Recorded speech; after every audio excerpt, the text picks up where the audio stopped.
Hello ಪ್ರಿಯ ಸ್ನೇಹಿತರೆ, 18 ಸಿದ್ದಿಶ್ರೀ channel ನೋಡುವರೆಲ್ಲರಿಗೂ ಸ್ವಾಗತ. ನಾನು ವಿಡಿಯೋದಲ್ಲಿ ತೋರಿಸ್ತಾ ಇರೋದು ಇದು ಹಸಿ ಶುಂಠಿ ಗಿಡ, ಅಂದ್ರೆ ಅಲ್ಲದ ಗಿಡ.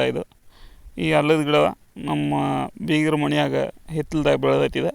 ಹಾಗಾಗಿ ಇದು ನಮ್ಮ ಮನೆ ಹತ್ತಿರ ಇರುವಂಥ ಒಂದು ಹಸಿ ಶುಂಠಿ ಗಿಡ. ಇದು ನೋಡ್ರಿ ಎಷ್ಟು ಚೆನ್ನಾಗೈತೆ. ಇದು ಹಚ್ಚ ಹಸಿರಿನಿಂದ ಕೂಡಿರ್ತೈತೆ. ಇದು ಹೆಚ್ಚು ಮಲೆನಾಡು ಪ್ರದೇಶದಲ್ಲಿ ಹೆಚ್ಚು ಬೆಳೆಯುವಂಥ ಸಾಮಾನ್ಯ ಕೃಷಿ ಮಾಡುವಂಥ ಒಂದು ಬೆಳೆ ಆಗೈತಿ. ಹಾಗಾಗಿ ಇದರಲ್ಲಿ ನೋಡಿರಿ, ಇದು ಯಾವ ತಳಿ ಇದಪ್ಪ ಅಂತಂದ್ರೆ ಬಿದಿರಿನ ಥರ ಇದ್ರ ಎಲೆಗಳಿರ್ತಾವೆ.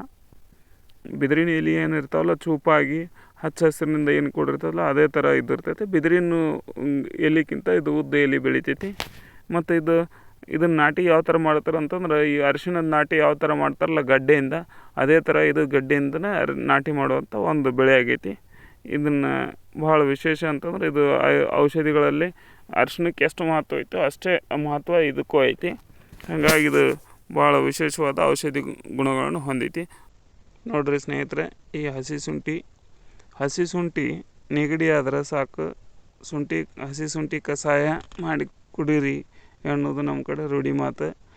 ಗಂಟಲ್ದಾಗ ಕಿರಿಕಿರಿ ಕಿಚ್ಚಾಗಿರ್ತೈತಲ್ಲ, ಅದಕ್ಕೆ ವಿಕ್ಸ್ ಗುಳಿಗೆಗಳನ್ನ ತೊಗೊಳೋಕ್ಕಿಂತ ಪೂರ್ವದಲ್ಲೇ ನೀವೇನು ಮಾಡೋಕ್ಕಪ್ಪ ಅಂತಂದ್ರೆ, ಈ ಹಸಿ ಶುಂಠಿನ ಮತ್ತು ಬೆಲ್ಲವನ್ನು ಮಿಕ್ಸ್ ಮಾಡಿ ಗೋಲಿ ಆಕಾರದ ಮಾಡಿ ನುಂಗಿಬಿಟ್ರಪ್ಪ ಅಂತಂದ್ರೆ, ತಿಂದುಬಿಟ್ರಿ ಅಂದ್ರೆ ನಿಮಗೆ ಈ ಗಂಟಲು ಕಿಚ್ಚು ಅನ್ನೋದೆಲ್ಲ ನಿವಾರಣೆ ಆಗ್ತೈತಿ.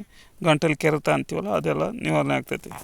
ಆಹಾರದಲ್ಲಿ ಹಸಿ ಶುಂಠಿ ಬಳಸೋದ್ರಿಂದ ಆಹಾರ ಸುವಾಸನೆ ಮತ್ತು ರುಚಿ ಹೆಚ್ಚಿಸ್ತೈತಿ. ಅಲ್ಲದೆ ಆರೋಗ್ಯ ಮತ್ತು ಸೌಂದರ್ಯದ ಮೇಲೂ ಉತ್ತಮ ಪರಿಣಾಮವನ್ನು ಬೀರ್ತೈತಿ. ನಮ್ಮ ಅಡುಗೆ ಮನೆಯಲ್ಲಿ ಹಸಿ ಶುಂಠಿ ಇಲ್ಲದೆ ಇರುವುದಿಲ್ಲ. ಹಸಿ ಶುಂಠಿ ಶೀತ ಸಂಬಂಧಿತ ರೋಗಗಳಿಗೆ ಉತ್ತಮ ಮದ್ದಾಗೈತಿ ಎಂದು ಹೇಳ್ಬೋದು ನಾವು. ಶುಂಠಿ ಸಾಮಾನ್ಯವಾಗಿ ಮಕ್ಕಳಿಗೆ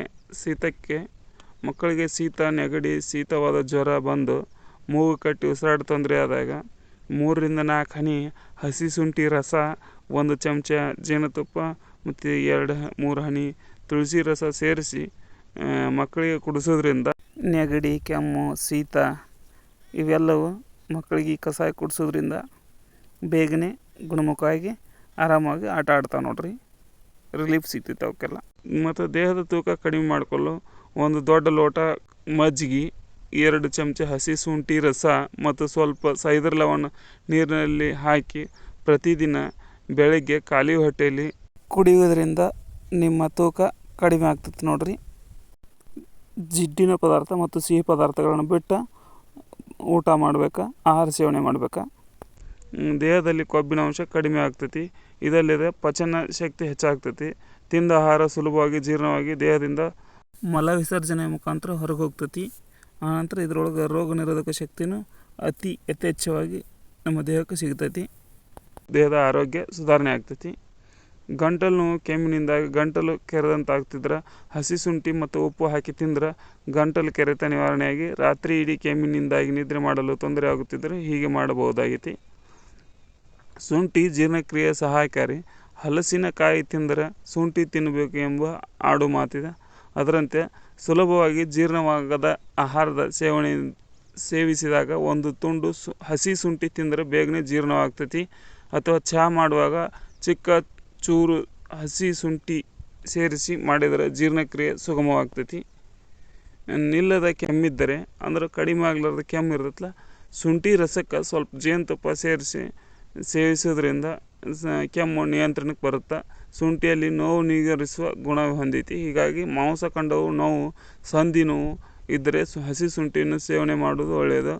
ಊಟ ಮಾಡೋದಕ್ಕೂ ಮುನ್ನ ಸಣ್ಣ ಶುಂಠಿ ತುಂಡನ್ನು ಜಗಿದು ತಿನ್ನೋದ್ರಿಂದ ಹೆಚ್ಚಾಗಿ ಹಸಿವಾಗ್ತೈತಿ. ಶುಂಠಿಯನ್ನು ನೀರಿನಲ್ಲಿ ಅರೆದು ಬರುವ ಗಂಧವನ್ನು ಹಣೆಗೆ ಲೇಪನ ಮಾಡೋದರಿಂದ ತಲೆನೋವು ನಿವಾರಣೆ ಆಗ್ತೈತಿ. ಇನ್ನೊಂದು ವಿಡಿಯೋದಲ್ಲಿ ಒಣ ಶುಂಠಿ ಬಗ್ಗೆನೂ ಹೇಳ್ತೀನಿ. ಶ್ವಾಸದ ಸಂಬಂಧಿತ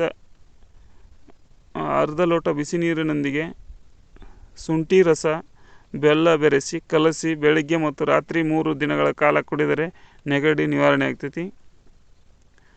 1 ಚಮಚ ಹಸಿ ಶುಂಠಿ ರಸಕ್ಕೆ 1 ಚಮಚ ಜೇನುತುಪ್ಪ ಬೆರೆಸಿ 1-2 ಚಮಚೆಯಷ್ಟು ದಿನ ಬೆಳಗ್ಗೆ ಖಾಲಿ ಹೊಟ್ಟೆಯಲ್ಲಿ ಸೇವಿಸೋದ್ರಿಂದ ವಾಂತಿ ನಿಂತು ಹೋಗ್ತೈತಿ.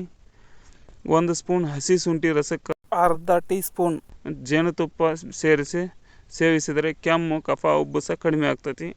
ಶುಂಠಿಯನ್ನು ಪ್ರತಿದಿನ ಊಟದಲ್ಲಿ ಸಾಕಷ್ಟು ಬಳಸಿದರೆ ಅದು ಊಟಕ್ಕೆ ರುಚಿಯನ್ನು ಕೊಡ್ತೈತಿ. ಅಲ್ಲದೆ ಪಚನ ಕ್ರಿಯೆಯನ್ನು ವೃದ್ಧಿಗೊಳಿಸ್ತೈತಿ. ಆಹಾರ ಸುಲಭವಾಗಿ ಜೀರ್ಣವಾಗ್ತೈತಿ. ಇಷ್ಟೆಲ್ಲ ಆರೋಗ್ಯಗಳ ಅನುಕೂಲಕಾರಿ ಇರುವಂಥ ಹಸಿ ಶುಂಠಿಯನ್ನು ಬಳಸ್ರಿ ಅಂತ ಹೇಳುತ್ತಾ, ಈ ವಿಡಿಯೋ ಇಷ್ಟವಾದರೆ ಲೈಕ್ ಮಾಡಿ, ಶೇರ್ ಮಾಡಿ, ಕಮೆಂಟ್ ಮಾಡಿ, ಸಬ್ಸ್ಕ್ರೈಬ್ ಮಾಡೋದನ್ನು ಮರೆಯಬೇಡಿ. ವಿಡಿಯೋವನ್ನು ಸಂಪೂರ್ಣ ನೋಡಿದ್ದಕ್ಕಾಗಿ ಧನ್ಯವಾದಗಳು.